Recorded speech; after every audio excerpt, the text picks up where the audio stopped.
estamos colaborando en una serie de descubrimientos arqueológicos que estamos llevando a cabo en Toledo. Y nada, es arqueólogo, como digo, va a hablar de arqueología. Creo que va a hablar del arqueólogo más famoso que nos ha dado el cine, que es Indiana Jones. Y Sergio nos va a hablar de los mitos, las verdades, las mentiras que nos ofrece las películas de Indiana Jones cuando hablamos del mundo arqueológico. Así que nada, un aplauso para Sergio y os dejo con él.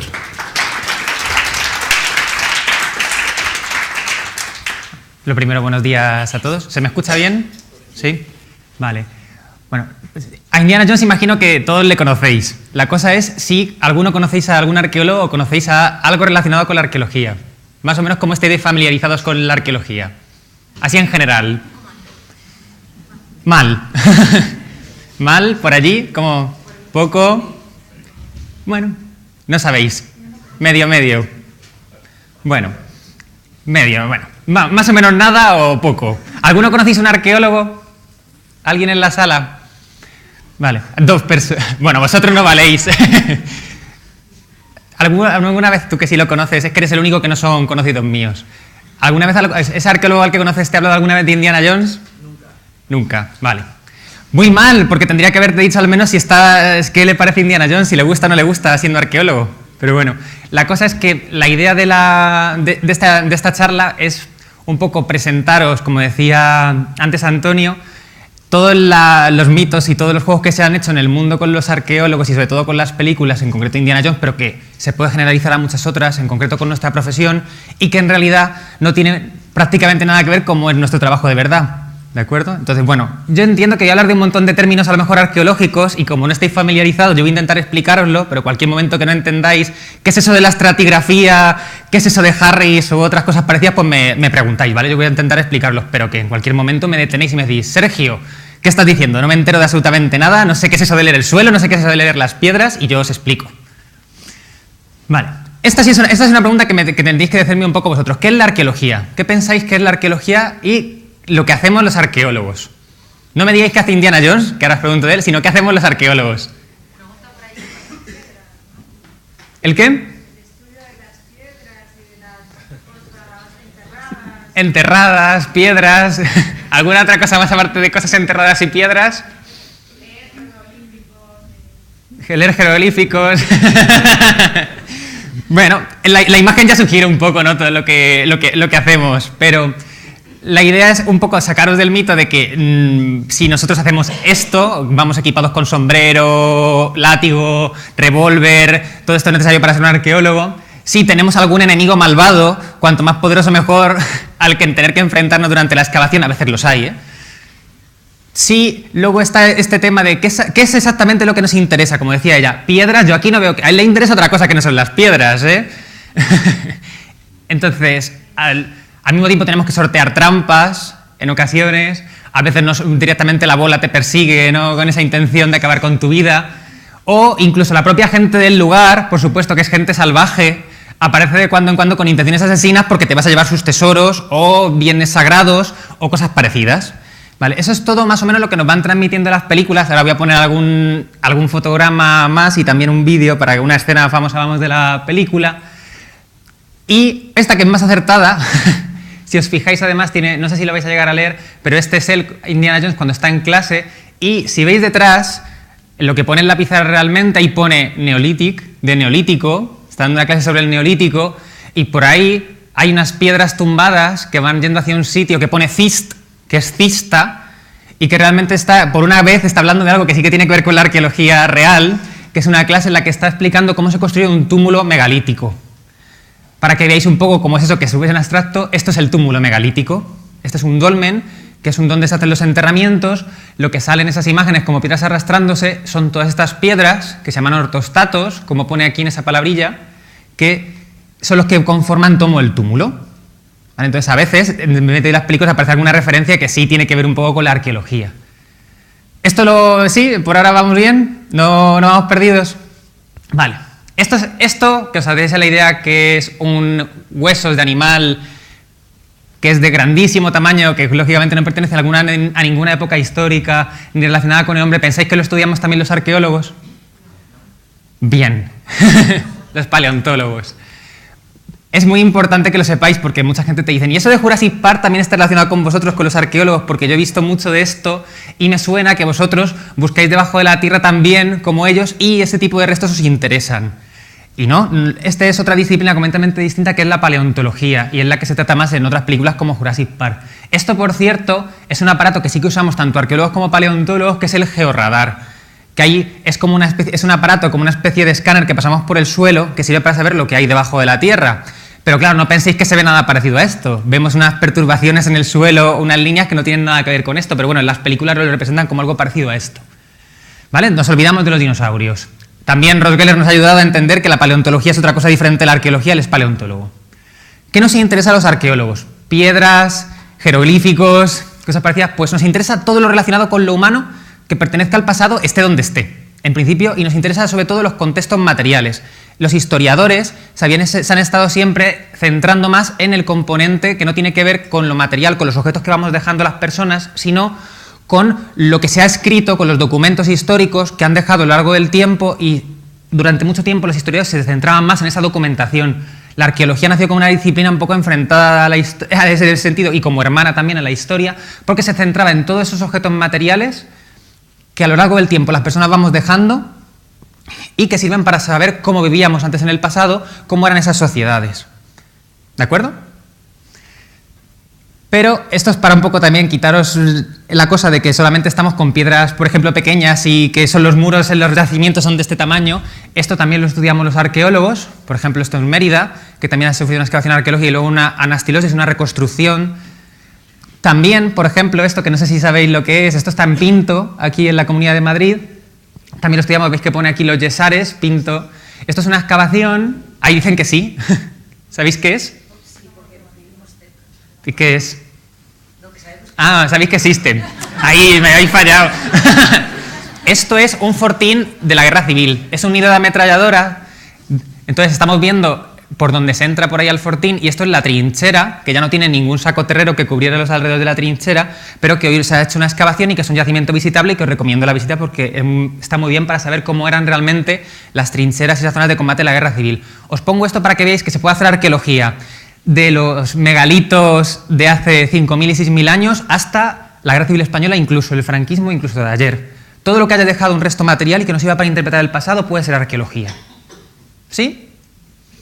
También la basura nos interesa mucho, por eso si algún día veis a un arqueólogo rebuscando en basuras antiguas, tiene todo el sentido del mundo, porque la basura nos habla mucho de cómo vivimos las personas.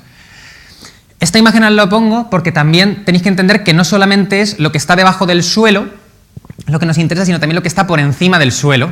Esta disciplina en concreto la llamamos arqueología de la arquitectura, y esto, por ejemplo, es para que veáis en una iglesia, también podemos estudiar cómo se ha ido construyendo la iglesia, cómo los edificios que están por encima del suelo y las cosas que están por encima del suelo también nos interesan. Y también podemos aplicar la arqueología para ver cómo se fueron construyendo esos edificios. ¿Vale? Bueno, volvemos a Indiana Jones. ¿Quién es el arqueólogo? Pues ha habido muchos, ¿no?, a lo largo del cine.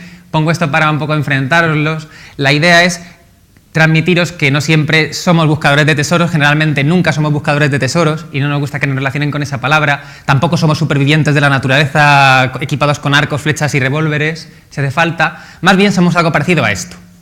¿Vale? Esto es Atapuerca, es una compañía que trabaja en Atapuerca, donde hay que trabajar con muchísimo cuidado, porque ya sabéis que es un yacimiento donde cualquier mínimo resto, un diente, algo pequeñísimo, nos puede dar muchísima información de cómo era aquellos homínidos, aquellos primeros homos que habitaban en el pasado. Entonces, la arqueología además tiene métodos muy diferentes, porque según la época histórica en la que estamos, podemos trabajar con buscar un diente o con buscar fortines de la Guerra Civil. ¿Vale? La metodología también es muy variada. Para explicaros un poco cómo llegamos a Indiana Jones y por qué crean el personaje de Indiana Jones, tengo que hablaros un poco también acerca del pasado. Sobre todo desde el Renacimiento en adelante, les va a interesar mucho estudiar las culturas antiguas. Sobre todo ya sabéis que el Renacimiento, la cultura grecorromana, es lo que más les interesaba. Entonces tenemos ya desde el siglo XVI, siglo XVII, siglo XVIII, muchísimos documentos que han quedado de cuando se estudiaban estos monumentos. ¿Esto sabéis lo que es?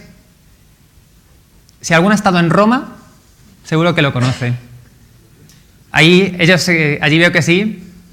¿Lo sabéis, no? ¿Y al lado del foro es? Bueno, os ayudo, ¿vale? Fijaos, ahí está cerca del foro, sí. ¿Esto suena más? ¿Y esto suena más? ¿Vale? Los foros imperiales están ahí abajo. Esta es la estatua de Marco Aurelio, ¿vale? Que está en Roma. Entonces, los descubrimientos de los monumentos de la antigüedad y luego la aparición también en el siglo XVIII de espacios como Pompeya hace que, sobre todo, la gente se asombre por la riqueza de estos espacios y también por lo que se pueden llevar de esos espacios, para entendernos entre nosotros el tesoro que se puede cargar, que se puede llevar. Porque el problema que tienen estos espacios es que no te puedes llevar un edificio. Lo que te puedes llevar es lo que puedes arrastrar contigo. Entonces lo que les interesa es llevarse esos aparentes tesoros, cuanto más valiosos mejor, porque no les interesan por su valor histórico muchas veces, a algunos sí, pero a otros no les interesa porque sea un monumento romano o algo romano, sino porque está hecho de oro, de plata o hay piedras preciosas. Esto es para que veáis cómo se excavaba Pompeya. En las primeras fotografías que tenemos no había ningún trato cuidadoso del material, simplemente fijaos cómo hay muchísima gente trabajando por todos sitios, desescombrando, quitando todo lo que fue la erupción del Vesubio para mostrarnos el resto, que es algo que Indiana Jones podía haber hecho, porque no va a cuidar este método arqueológico que estamos hablando. En realidad están buscando en este caso un tesoro, pero que es toda la ciudad de Pompeya. Pero a nosotros nos interesa excavar así. No, porque ahora lo voy a contar más adelante, más detenidamente, solo podemos hacer la excavación arqueológica una vez. Y es una información que tenemos que recoger lo más cuidadosamente posible, porque es como si estuviésemos leyendo un libro y cuando leemos cada página la estuviésemos cortando y quemando. Si no nos aprendemos bien la página, si no recopilamos todo sobre la página, no podemos saber cómo ha pasado todo el libro, cómo se ha creado todo el libro. Así que es importante tener todos los datos y todos los detalles. ¿Os estáis perdiendo? ¿Voy bien, no? ¿Sí?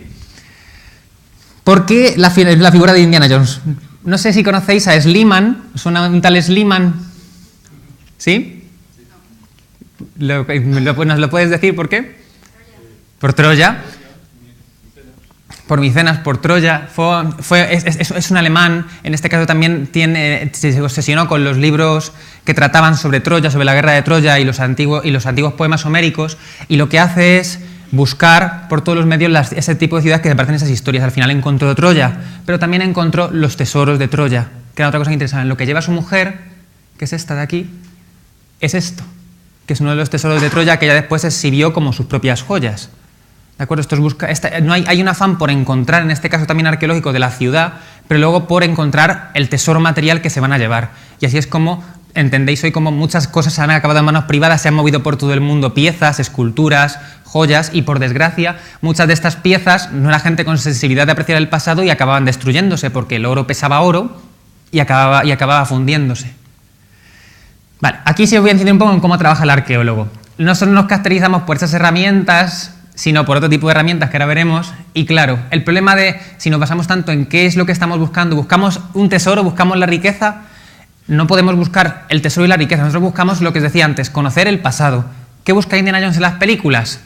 El ídolo de oro, lo que sea, pero es algo propiamente material. A veces también hay un misterio detrás, pero generalmente en ese misterio, en esa búsqueda, lo que se va a hacer es destruirse patrimonio, destruirse historia.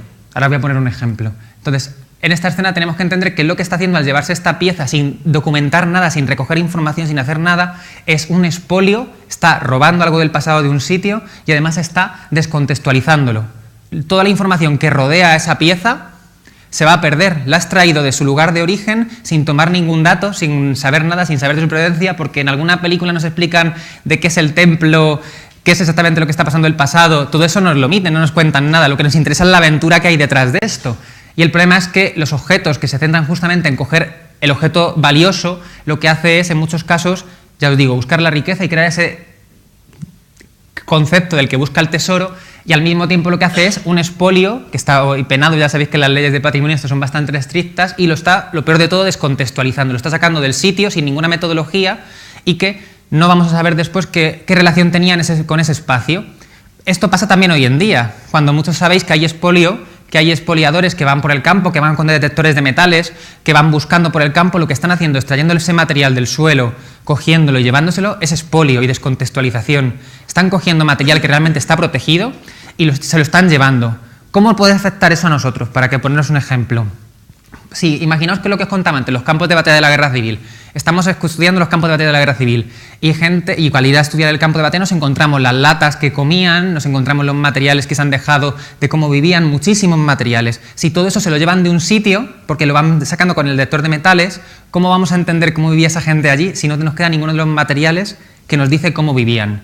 Y ese es un problema que tenemos con los materiales metálicos. La gente los busca con otras intenciones y se los lleva para otras cosas. Espera, que aquí creo que puedo, voy a probar a ver si puedo poner un vídeo. Si me deja mi presentación, que está peleona.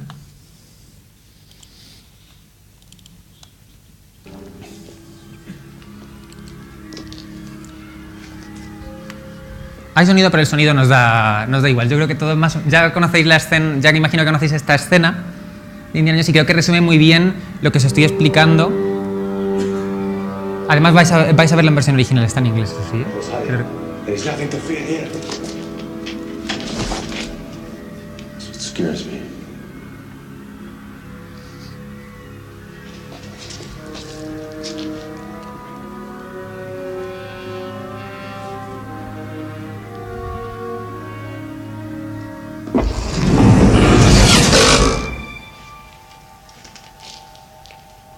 Stay here.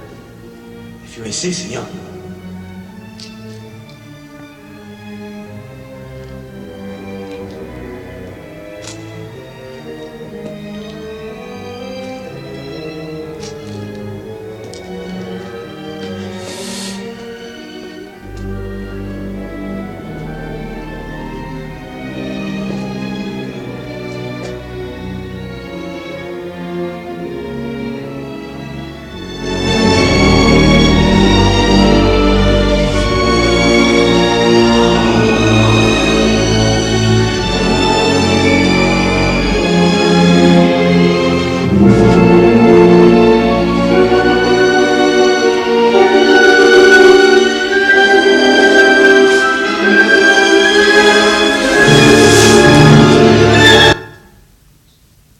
No sé por qué se ha parado, pero a ver si lo puedo solucionar. Mejor he sido yo tocando. Sí, he sido yo, sin querer.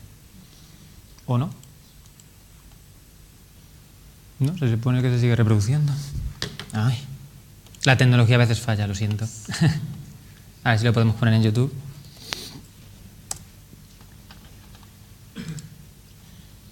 Podéis aprovechar para preguntar algo si queréis, ¿eh? Así estoy hablando mientras lo busco.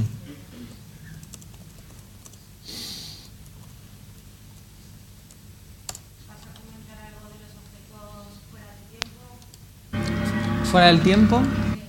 Encuentran objetos que no deberían estar ahí, por ejemplo, en interpretaciones de los egipcios, como que llevaban relojes o tal vez una bombilla o que... Hablamos también.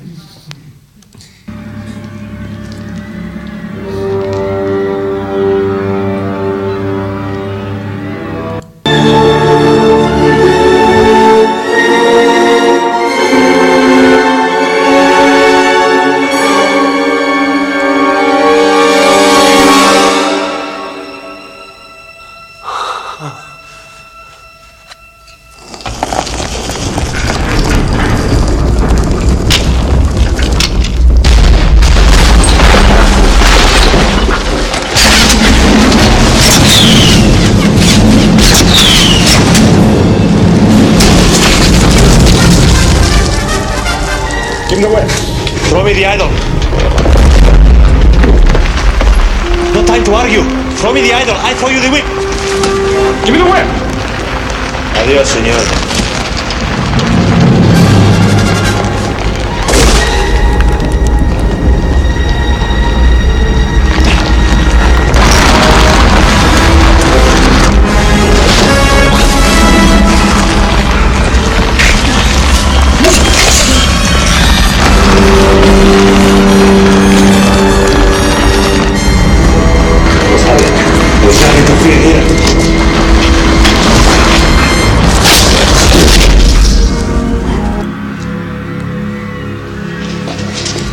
El otro por el otro lado seguía, parece. A ver. Bueno, creo que queda bien reflejado el ejemplo que os decía de coger el ídolo, ¿no? Pero ¿qué pasa con el templo? ¿No nos interesa el templo? No tiene valor el templo donde está el ídolo, no tiene ningún valor todo ese patrimonio que había ahí. Lo vas viendo y dices, ¿por qué no se está fijando en lo que pone en ningún sitio? ¿Por qué no hace un trabajo arqueológico de verdad que sería documentar toda la sala, ver todos los detalles, lo que decías antes de los jeroglíficos, leer todo lo que pone en las paredes, ¿no? Un trabajo exhaustivo de arqueólogo no sería pasar a coger esto en concreto, sería ver todo el espacio, documentarlo todo, ver si hay otros materiales, qué sentido tiene el ídolo dentro de ese espacio, por qué está ahí, ¿no creéis? Sí. En cambio, lo único que van al final, y es el problema de lo que transmite a la gente cuando le incitas a hacer un poco Indiana Jones, es que te dicen que lo que hay que coger es lo valioso y lo rápido para llevar y anima al buscar el tesoro. Y parece mentira, pero en muchos pueblos, por ejemplo, de donde yo vengo allí en Toledo, tenemos ahora un detalle que os voy a enseñar, que es un tesoro que se descubrió hace tiempo, que seguro que lo conocéis, que está en el Museo Arqueológico Nacional, que son las coronas de Guarrazar, el tesoro de Guarrazar, que no sé si conocéis las coronas visigodas.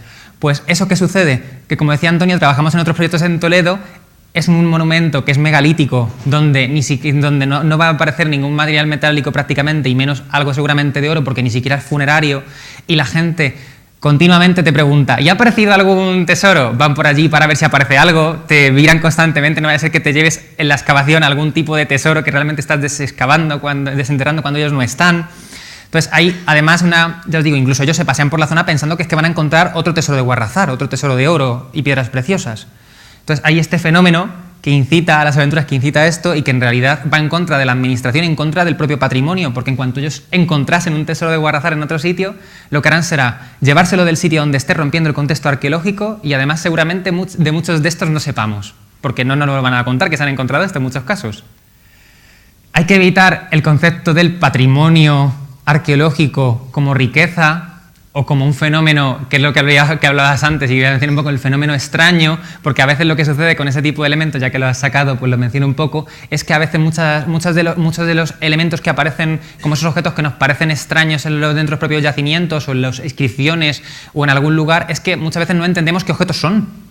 Todavía nos falta mucha información por comprender, y nosotros ¿qué hacemos? Asimilarlo con algún objeto que conocemos más del presente e intentar hacer algún tipo de asimilación, y así muchos de ellos cada vez se están descubriendo más investigando estas civilizaciones. Algunos todavía son un misterio y ahí da pie para inventarnos muchísimas cosas de aliens o de cualquier otro tipo de situación que se nos pueda ocurrir. Os enseño que sí hay tesoros conocidos. Y por ejemplo, el que os comentaba antes de Guarrazar, esto es lo que os comentaba de las coronas de Guarrazar, no son coronas para ponerse en la cabeza, ¿vale? Se cuelgan, son coronas votivas.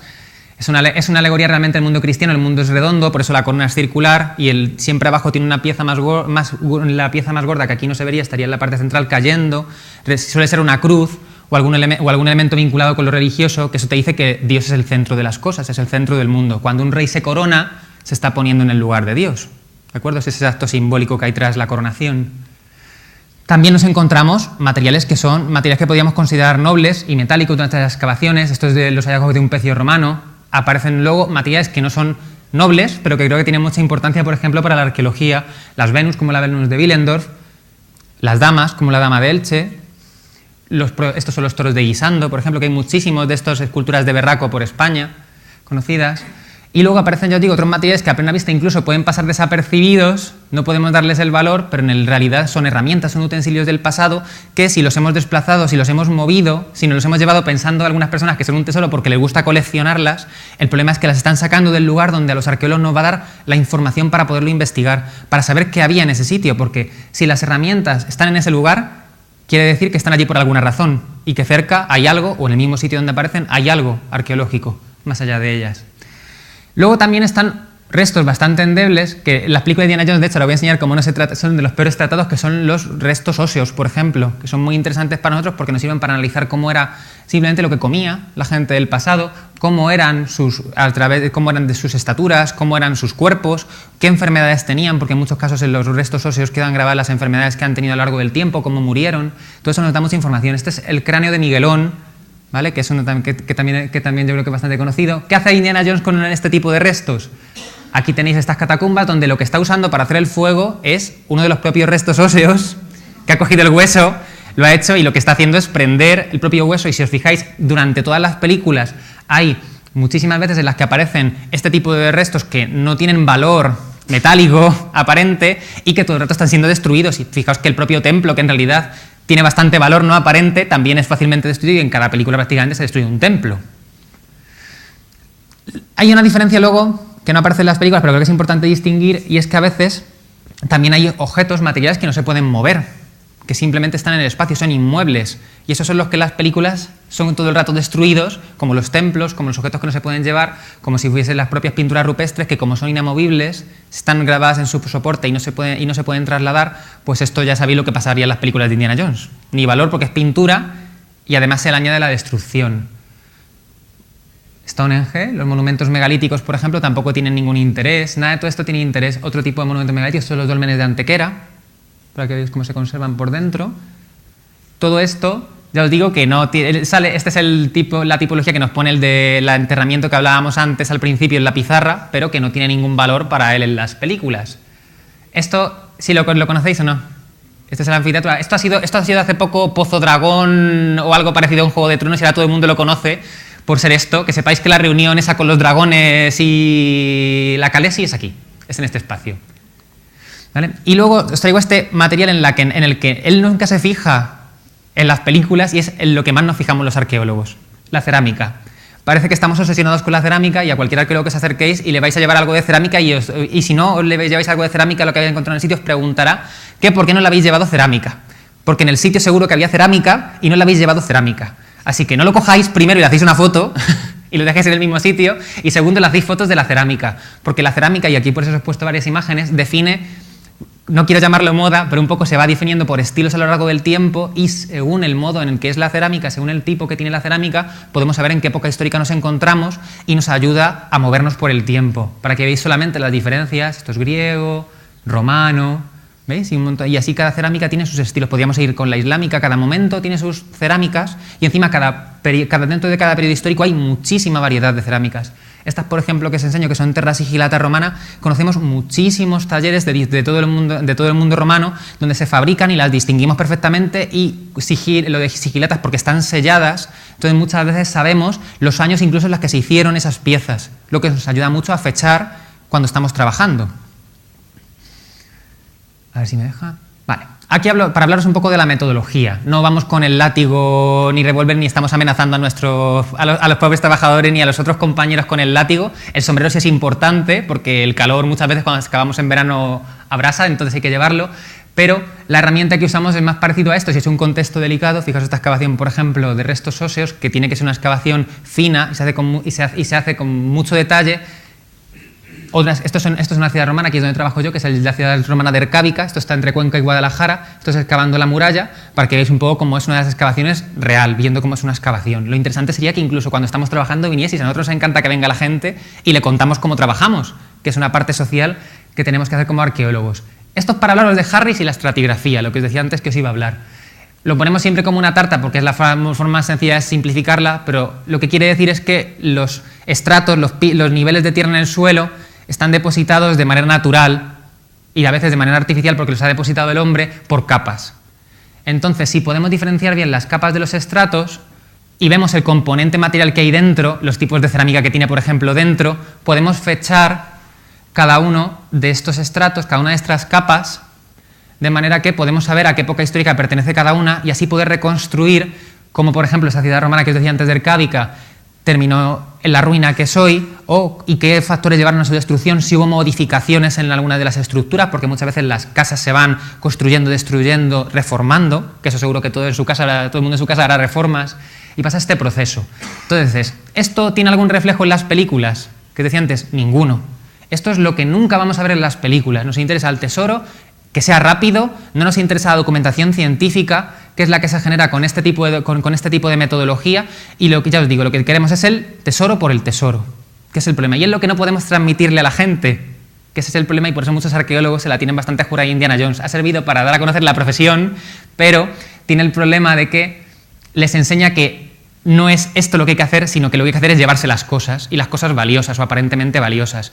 Y como os decía antes, la cerámica a veces puede ser más valiosa que el oro, porque el oro y una pieza de oro puede estar en muchos estratos distintos y no aclararnos cuál es la cronología de los estratos. En cambio, la cerámica, que es lo que os digo que estamos un poco obsesionados con los arqueólogos, si en los estratos vemos la cerámica de una determinada tipología, sabemos ya perfectamente, o casi perfectamente, que esos estratos pertenecen a ese determinado contexto histórico. ¿Lo entendéis bien esto? Porque esto es un poco más complicado, ¿sí? Esto es la tarta, que se ve estupendo, ¿verdad? Las capas. Esto es la realidad. ¿Vale? Estáis viendo el corte de la sección y ahí en ese perfil es donde veis leves diferencias de color, ¿verdad? Veis una capa aquí, por ejemplo, que es más marrón, otra que es más gris, ¿verdad? Otra que vuelve a ser más marrón, otra que vuelve a ser aquí otra capa más gris, otra que es más marrón, una aquí que se vuelve más blanca. Bueno, más o menos se distingue, es para que veáis que realmente los estratos existen y que están ahí en la excavación. Pues todo eso es en esta zona donde ya se ha hecho la excavación. Aquí es donde se han ido retirando todos esos estratos ordenadamente y se han ido estudiando y se van estudiando después todos sus componentes materiales para descubrir qué pasó dentro de esta domus romana, de esta casa romana. Si lo hiciéramos, si fuéramos con un detector de metales a hacer un agujero para encontrar el tesoro, ¿qué estamos haciendo? Sacando de su estrato el elemento valioso, aparentemente valioso por el metal, y lo que hacemos es romper toda la estratigrafía, sacamos el objeto y le descontextualizamos. Cuando llegan los arqueólogos de después, ya no pueden encontrar, aunque se le lleve esto al arqueólogo, no va a encontrar la relación estratigráfica del objeto porque no sabe dónde ha salido ese objeto. Ya, por eso os digo que es bastante dañino el hecho de descontextualizar y sacar un objeto de su estrato. Esto es para que veáis también cómo se ven y cómo diferenciamos durante la excavación la estratigrafía. Cada vez que cambia el color, que aquí se ve muy bien con esas manchas, ¿verdad?, con esos círculos, es cuando estamos cambiando de estrato. Es para que veáis que la parte que se ve más clara del suelo es un estrato y cada uno de estos círculos, ¿lo veis?, que son pequeños silos, para que se usaban para almacenar o para tirar basura o para lo que fuera, son otro tipo de estructuras que ya se les va a considerar otra unidad estratigráfica, igual que esta zona de aquí, ¿vale? Todo eso es lo que vamos haciendo durante el proceso de excavación. Lo vamos documentando todo. Parecemos obsesionados con hacer fotos, con hacer dibujos, con hacer un montón de documentación. Y se hace tantísima documentación porque solamente se puede excavar una vez. Porque una vez quitamos los estratos, ya hemos eliminado los estratos para siempre, nunca van a volver a estar como estaban. ¿Cuál es el problema de eso? Que si no lo hacemos bien y confundimos la lectura de los estratos, por ejemplo, lo que estamos haciendo es mezclar estratos, mezclar cronologías, confundir el pasado histórico, el pasado de todos. Lo estamos mezclando y destruyendo. Entonces es muy importante hacer bien todo el proceso. Fijaos cómo va apareciendo la cerámica, ¿lo veis? No solamente es, como habéis visto antes, el material tan fino, que os decía antes que estaban excavando los huesos, sino que a veces se recurre, según el contexto arqueológico, por ejemplo, cuando estábamos en la ciudad romana, que os enseñaba antes, excavando la muralla, hay determinados estratos, por ejemplo, que también se recogen así, se recogen con pico, pala y carretilla. Depende del periodo histórico en el que estemos trabajando. Una cosa es estar en Atapuerca, lo que os decía antes, y otra cosa es estar aquí. Me queda poco, lo prometo. Esto es para que veáis cuando se hace bien la estratigrafía, cuando se limpia, lo que pueda aparecer. Esto de aquí nada interesa a Indiana Jones, pero es muy interesante para nosotros. Fijaos todos los animales muertos que aparecen en este espacio, que es un espacio vinculado con Tartesos, y todo lo que podemos obtener de información a partir de los huesos que han aparecido de todos esos animales sacrificados. Si no lo hiciéramos bien aquí la excavación arqueológica y la estratigrafía, lo que conseguiríamos es llevarnos un montón de estos huesos por medio y se irían mezclando con otros estratos y no tendríamos esta visión que estáis viendo hablando de una determinada cronología sobre el suelo. No solamente, ya voy terminando, no solamente trabajamos, como os decía, en el subsuelo, esto es para ponernos que también prospectamos, andamos por el campo, andamos por los sitios, viendo qué hay en superficie, porque lo que encontramos en superficie es un indicador de lo que hay debajo del suelo. Entonces muchas veces podéis ver arqueólogos que lo que están haciendo es andar así ordenadamente y lo que están haciendo es prospectar el terreno, andar por el terreno recogiendo información. También lo que os hablaba de la documentación constante y fijaos luego todo el entorno, realmente, que esto es la ciudad que os decía antes del Cápica, todo esto es la ciudad, la muralla va por aquí, pues todo eso es el entorno interior de la muralla y fijaos todo el trabajo real que existe detrás de cada proyecto arqueológico en la excavación que hay que hacer. Para terminar, os enseño esta imagen que es en el propio, una parte del trabajo que no voy a hablar mucho, pero es el que se hace después. Todo el material, no solamente estamos en el campo, en la prospección, en la excavación, y se acaba el trabajo. Lo que hay que hacer es llevárselo todo y estudiarlo, porque hay que estudiar lo que decía de cada estrato en el laboratorio. Y esto es lo que nos dedicamos a hacer aquí. Todo esto es el trabajo que hay posterior de ese estudio laboratorio que se lleva muchísimo tiempo más y es al que nos tenemos que dedicar. Y fijaos, os lo vuelvo a mencionar aquí, que lo único que estamos viendo son huesos, en este caso, que sirven para tener muchísima información de épocas históricas, pero que para nosotros es un tesoro, para Indiana Jones no sería ningún tesoro. Y nada, muchísimas gracias.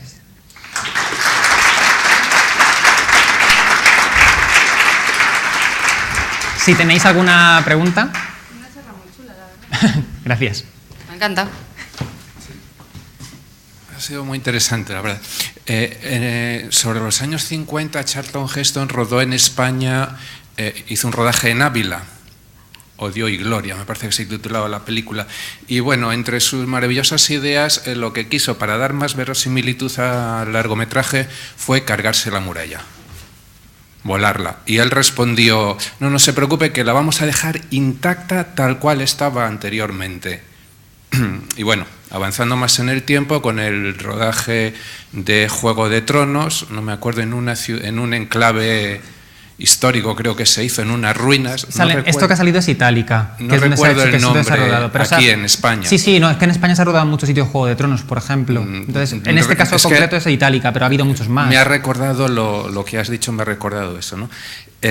Y hace poco, pues, empezaron a salir voces de ese pueblo, de esa ruina, de esa cercanía, diciendo que ya se empezaban a resentir esas ruinas con lo que habían hecho anteriormente, entre otras cosas, porque cierta parte de ellas las habían pintado de un verde, de un color determinado. O sea, lo que yo quisiera saber es, ¿tú qué opinas sobre este tipo de actuaciones del cine en enclaves protegidos o históricamente protegidos, sobre todo desde el punto de vista arqueológico? Me gustaría saber tu opinión. Más allá de mi opinión está la legislación, que es aún más importante. Y es que la legislación no debería permitir que nada del patrimonio sea modificado, o sea, tocado, para una actuación específica, por ejemplo, como rodar una película, una serie o algo parecido. ¿Se puede hacer uso del patrimonio para hacer un rodaje? Sí, con unas condiciones. Pero es que según la legislación no te van a dejar tocarlo para hacer una película. Ya las administraciones, la administración del patrimonio está transferida a las comunidades autónomas, ¿vale? Entonces cada una tiene su propia ley de patrimonio y se aplican esas leyes específicas, pero en ninguna te iban a dejar, en principio, aplicar eso. Lo que pasa es que luego la realidad, por desgracia, lo que pone en la ley, ya sabéis que no solamente con la arqueología y el patrimonio, sino con todo, a veces varía. En principio no deberían dejarte nada. Lo de los 50 clavos de vamos a cortar un pedazo de muralla y volverlo a rehacer, es que en esa época ni existía la ley de patrimonio, la ley de patrimonio nacional que empezó en 1986 a existir. ¿De acuerdo? Pero es que lo de Juego de Tronos, por ejemplo, si en algún espacio va a ser alterado, es que los propios arqueólogos territoriales o la gente que tiene la competencia en patrimonio deberían supervisar todo lo que está sucediendo y decir lo que se puede y no se puede hacer. No puedes llegar y decir, voy a usar este espacio sin condiciones y voy a ponerme a pintar o construir encima. La ventaja que tienen ahora este tipo de...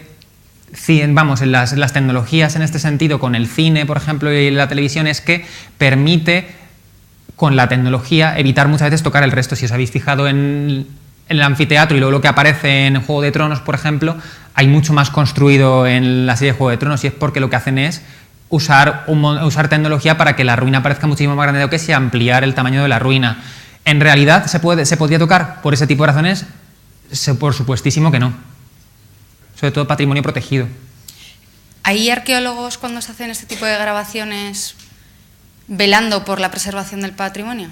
¿Sabes, aquí en España o no? Sí, bueno, ahora mismo tenemos la cosa de que existe la figura del arqueólogo territorial.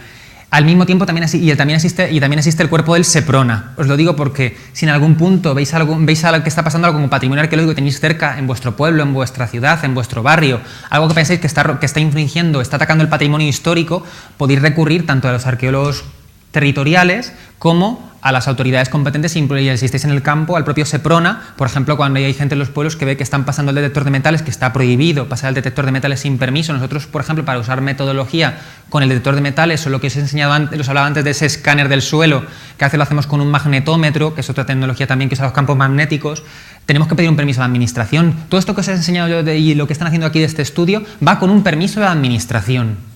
No podemos actuar nosotros tampoco sin permiso, pero es que el resto tampoco. Y por eso os digo, el SEPRONA, que sí que está mirando, sobre todo en los pueblos, en las zonas rurales, donde se hace mucho más expolio arqueológico, están de vigilancia constante. Pero siempre, cualquier persona que lo veamos, tendríamos que avisar y notificar al SEPRONA, y si tenemos un hallazgo, luego al arqueólogo territorial, para que sepas identificar eso.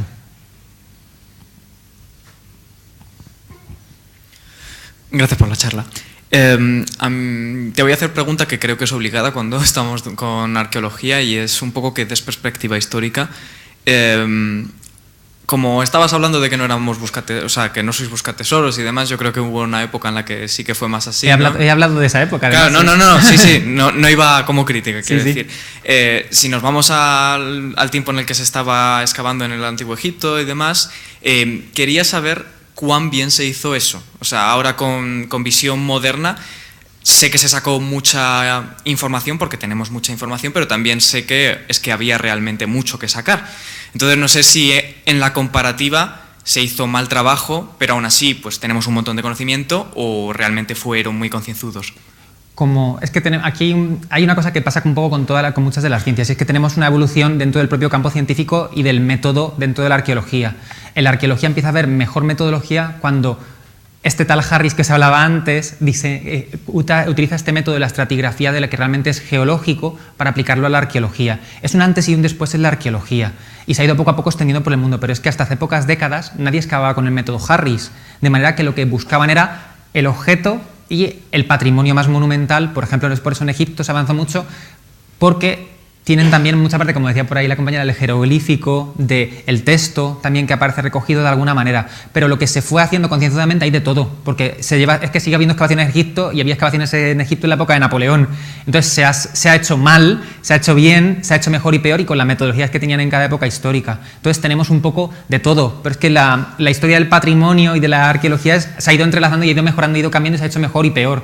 Entonces no sé si te respondo o no te respondo. La cosa es que ahora mismo se está haciendo mejor, y los equipos lo hacen mejor, y desde hace varias décadas se va haciendo mejor, pero en el pasado, ya os digo, lo que se hacía era más bien un desentierro con cierta metodología, pero no con esta metodología estratigráfica que os estoy comentando. Entonces la documentación que tenemos es una documentación peor, aunque se ha preservado mucho el resto monumental, por supuesto. ¿Alguna pregunta más? La última ya.